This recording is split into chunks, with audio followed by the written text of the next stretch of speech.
But then everyone else, I just tapped out. I just subbed them and easy days. But this guy's good anyway, so I'll have another fight against him soon.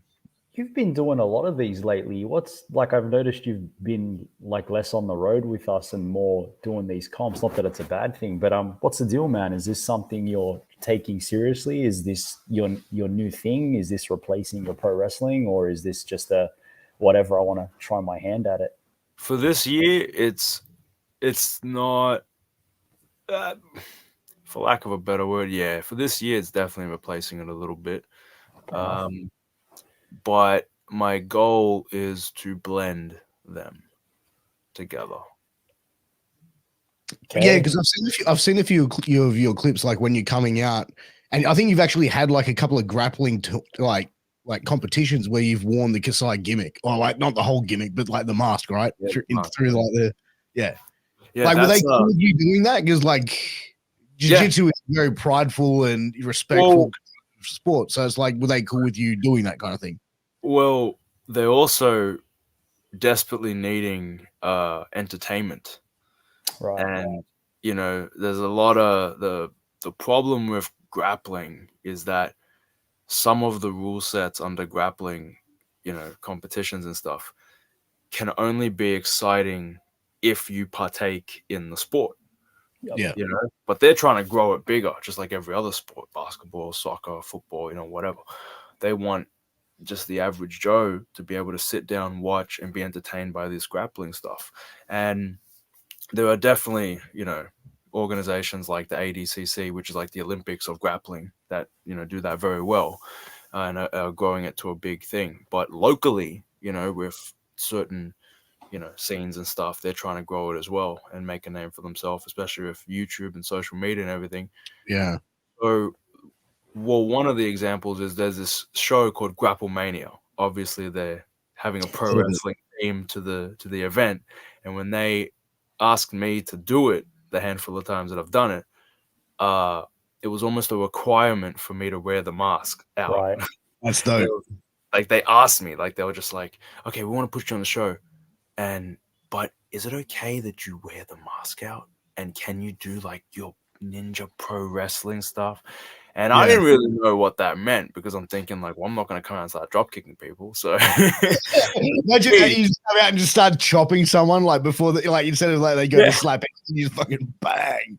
Yeah, exactly. So I remember the first time I did it. This was about a few months ago now. The first time I did it, it was so lame. I was so disappointed in my entrance. I had the mask on. I came out through smoke, because it was like an entrance row of smoke and stuff. It's at this gym in Cogra, Grappling Education. Great gym, great event, Grapplemania. But I was so disappointed in my first entrance, because even though they had given me entrance of the night, and I got a bunch of like box of beef jerky as my reward. Hey, protein, brother. That's it. I watched it back and I was like, this is so lame. When I get on the next one, I have to show them exactly like Kasai. So, but there comes a price with that, because you're now going, I don't want to be that guy with the gimmick and everything, and comes out and gets tapped out for real in like a second. Well, that's what I was going to say, bro. Like, imagine you go out there doing that whole gimmick. Do you remember ever seeing like that clip? It was like, it was like probably 15 years ago, and it was like this boxer, right? And he comes out dancing to like, I think he was like a Pakistani like featherweight fighter, right? And he comes out and he's doing the whole gimmick and dancing the whole thing, right?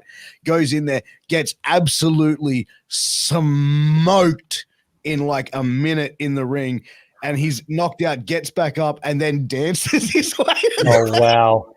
Yeah, wow. bro. You had to commit. You had to commit. You live in the gimmick, brother. Like, I was like, fuck. Well, it's definitely crossed my mind, but luckily I've had a lot of success this year with my grappling stuff. So I've actually gotten in the good books with a lot of different people and fans and everything, and it's growing. It's actually on YouTube, each event, Grapplemania, with like a couple thousand views each. So it's is there more people, more spectators at these grappling events than there is in pro wrestling events that you see in Sydney? Like online, yeah, definitely. Yeah. Like, they don't.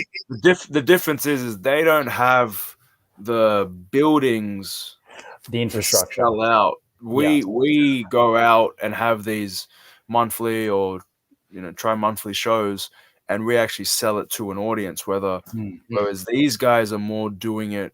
If there is a building, it's probably going to be a tournament setting, and that means that there's going to be tournaments throughout the day, which pretty much the only people that are going to show up and pay to be a spectator are probably the competitors and the competitors' family or friends or teammates or something like that. So even though it still might be like 5,000 people in a basketball stadium, it's still not getting as much eyes on what they're doing compared to what we would be doing, because everyone is watching one match, what we're doing, one event, one show, instead of 1,000 different. It's kind of like local basketball. Like there's probably 1,000 different teams playing in one night on a weekend, but how many people really noticed everything?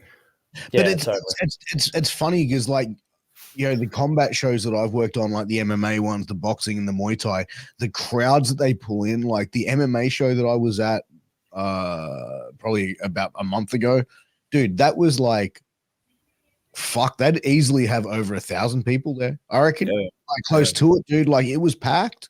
And this is like amateur MMA and guys like making their debut, like coming up to those pro ranks, right? And a lot of hot females, I've heard. Oh, dude, that was the place was decked out, bro. And even like the boxing event that I did, the Billy Hussein event, dude, like that had at the same place at that EWA did their first couple of shows. At Campsie. Yeah. Same event, bro, and it just 3 times as bigger.